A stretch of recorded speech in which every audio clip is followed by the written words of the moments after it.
بسم اللہ الرحمن الرحیم۔ ایک عام سوال ہوتا ہے کہ آپ روحانی علاج معالجے کے پیسے کیوں لیتے ہیں؟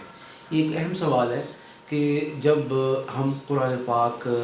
کے ذریعے سے علاج کرتے ہیں، آپ صلی اللہ علیہ وسلم کی دعاؤں کے ذریعے سے علاج کرتے ہیں، اسماء الحسنہ کے ذریعے سے علاج کرتے ہیں، قرآن پاک کی آیات یا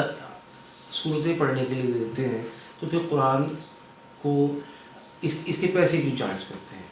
اچھا سوال ہے، لیکن اس کا جواب بھی بہت اچھا ہے اور بہت عمدہ ہے۔ میں اس کا جواب نبی پاک صلی اللہ علیہ وسلم کی تعلیمات سے دوں گا۔ آپ صلی اللہ علیہ وسلم کے زمانے میں چند صحابہ اکرام کہیں گئے،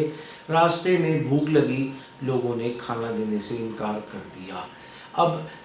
اس انکار کے بعد اس بستی سے بھی نکال دیا۔ اب یہ جب اس بستی سے نکلنے لگے تو کوئی پیچھے سے بندہ بھاگتا ہوا آیا اور کہا کہ بھی ہمارا قبیلے کا سردار، اس کو کوئی مسئلہ ہے، اس کو کوئی چیز کاٹ گئی ہے، غالباً بچھو یا سانپ، اس کا علاج کر دو تو تمہاری مہربانی ہے۔ تو صحابہ اکرام نے میں سے ایک نے کہا کہ میں اس کا علاج کروں گا، لیکن اس کے لیے معاوضہ لوں گا، اور وہ معاوضہ غالباً 30 بکریاں طے ہوا۔ اب ان صحابی نے سورہ فاتحہ پڑھی اور پڑھ کے دم کر دیا۔ اللہ نے اس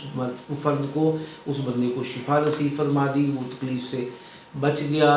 اور انہوں نے 30 بکریاں لیں اور لے کر اپنے منزل کی طرف رواں دوا ہوئے۔ اب صحابہ میں اختلاف پیدا ہوا کہ یہ کھانا جائز ہے یا نہیں۔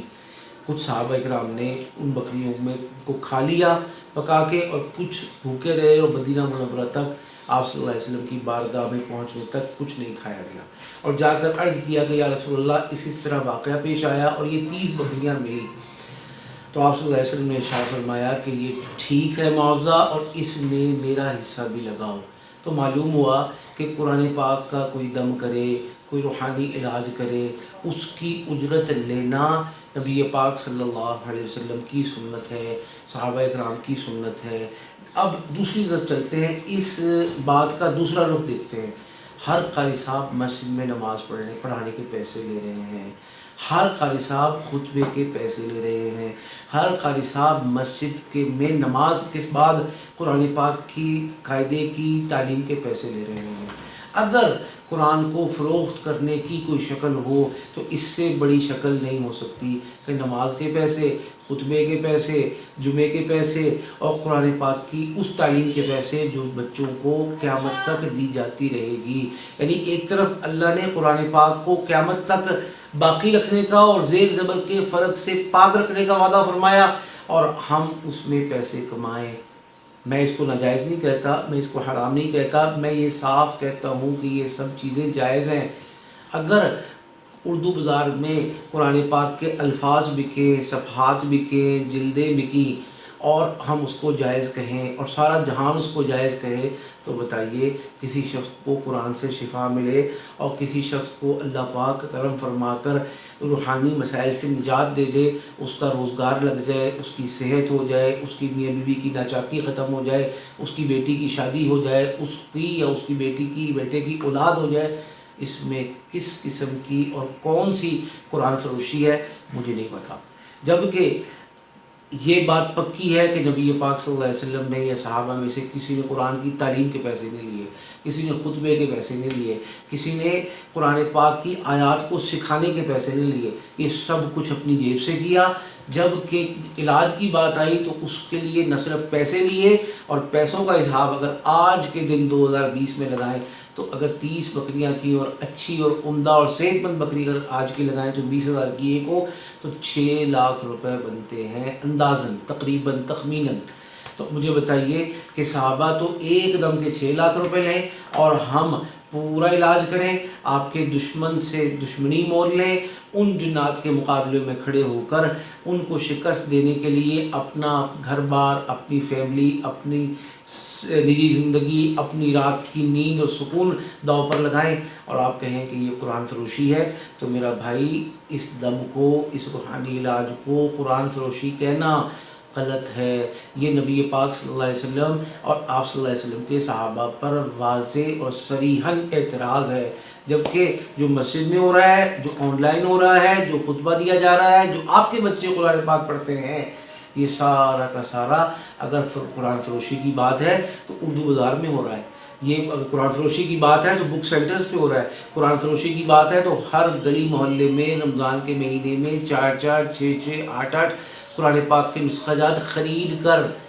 وقف کیے جا رہے ہیں اور اس کو ثواب سمجھا جا رہا ہے۔ تو معلوم ہوا کہ قرآن فروشی میں معاون ہم ہیں، قرآن فروشی میں معاون وہ شخص ہے جو چھاپ کے اس کو بیچ رہا ہے، حالانکہ میں اس کو نہیں یہ کہتا، بس یہ بات سمجھانی مقصود ہے کہ جو شخص یہ کہتا ہے کہ روحانی علاج پر پیسے نہیں لینے چاہیے وہ نبی پاک صلی اللہ علیہ وسلم کی تعلیمات سے ناواقف ہے، اور اگر واقف ہے تو وہ جان بوجھ کر نبی پاک صلی اللہ علیہ وسلم اور آپ صلی اللہ علیہ وسلم کے صحابہ پر بہتان باندھ رہا ہے اور سارے لوگوں کو گناہ گار کرنے کی کوشش میں خود دائرہ اسلام کے کنارے پر کھڑا ہے کہ اگر واپس آ گیا اور توبہ کر لی کہ یہ پیسے جائز ہیں تو پھر تو وہ مسلمان، اور اگر اس سے آگے بڑھ کے مزید فتوے لگانے کی کوشش کری تو اگلا قدم جہنم میں پڑے گا۔ اس لیے گمراہی سے بچے، آپ نے علاج کروانا ہے کسی سے کروائیں، پیسے دیں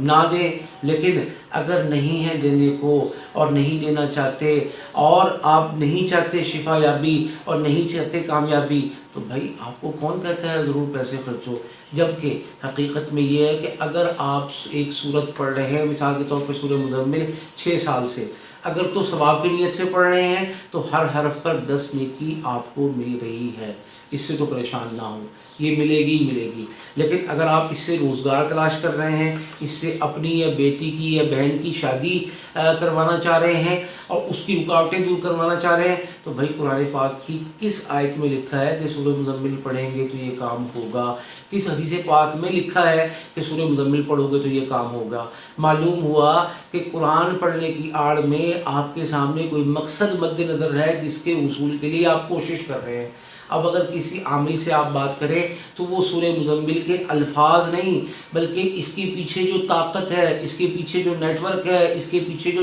جنات ہیں، اس کے پیچھے جو موکلات ہیں، جو جب بندہ خاص درجے پر محنت کر کے اس نیٹ ورک میں اٹیچ ہو جاتا ہے تو اس کے بعد وہ کسی کے کام آنا چاہے تو آ سکتا ہے،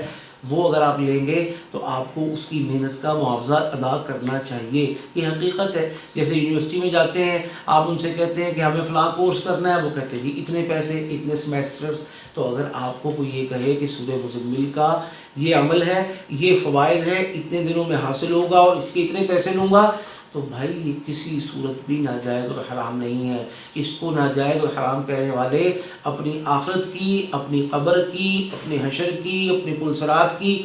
اور اپنی جنت کی خیر بنائیں۔ خطرہ یہ ہے کہ اس معاملے میں نبی پاک صلی اللہ علیہ وسلم کی تعلیم اور نبی پاک صلی اللہ علیہ وسلم کے عمل پر انگلی اٹھانے کی وجہ سے کہیں ہم کلمے سے محروم نہ ہو جائیں۔ اللہ پاک ہم سب کو سمجھ کی اور عمل کی توفیق نصیب فرمائے، آمین۔